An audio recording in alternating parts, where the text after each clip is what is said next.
तुंबाडबरोबर तुलना तर नक्कीच होणार होती. सिनेमा कसा वाटला तर मी पुन्हा नेमका त्या शब्दात मांडेन की अद्भुत व अविश्वसनीय. मुळात या दोन्ही सिनेमात दोन ध्रुवा इतकं अंतर आहे. दोन्ही चित्रपटांचा कॅनव्हास अगदी विरुद्ध आहे. तुंबाड काळ, स्थळ, पट, कलाकारांची संख्या या बाबतीत खूपच मोठा होता. या उलट मायसभा फक्त एका रात्रीत एकाच ठिकाणी आणि फक्त 4 कलाकारांमध्ये घडतो. पण कथा, पटकथा, अभिनय, मेकअप, आर्ट, कॅमेरा, लाइटिंग, दिग्दर्शन या सर्वच बाबतीत तो तुंबाडच्या तोडीस तोड आहे. ग्रीड, हो ग्रीड हा या दोन्ही सिनेमातील समान दुवा आहे.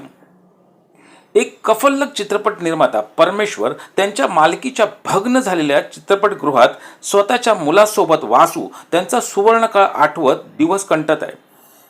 आता कोणालाही आणण्याची परवानगी नसताना वासू त्याच्या मित्रांना रावराणा व झीनत घेऊन येतो. परमेश्वरने त्यांचे 40 कोटी सोने त्या चित्रपटगृहात लपून नेमके कुठे ठेवले ते तो विसरला आहे.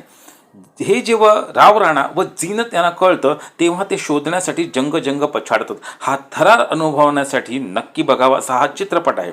त्यामुळे हा सिनेमाचा अनुभव तुम्हाला तुंबाडप्रमाणेच आणि अगदी वेगळा वाटेल यात शंका नाही.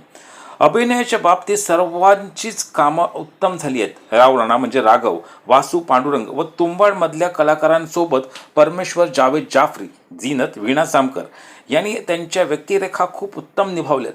मुळात इथे कोणत्याही मोठ्या बिग बजेट कलाकाराला निवडण्याऐवजी त्यांनी जावेद जाफरी, वीणा जामकर यावर ठाम राहिली. याबद्दल ही दिग्दर्शकाचं कौतुक. काहीसा संत झालेला हा सिनेमा सोनं कुठे ठेवलं असेल हे जेव्हा झीनत परमेश्वरला सांगते तिथपर्यंत सिनेमाचा वेग वाढतो.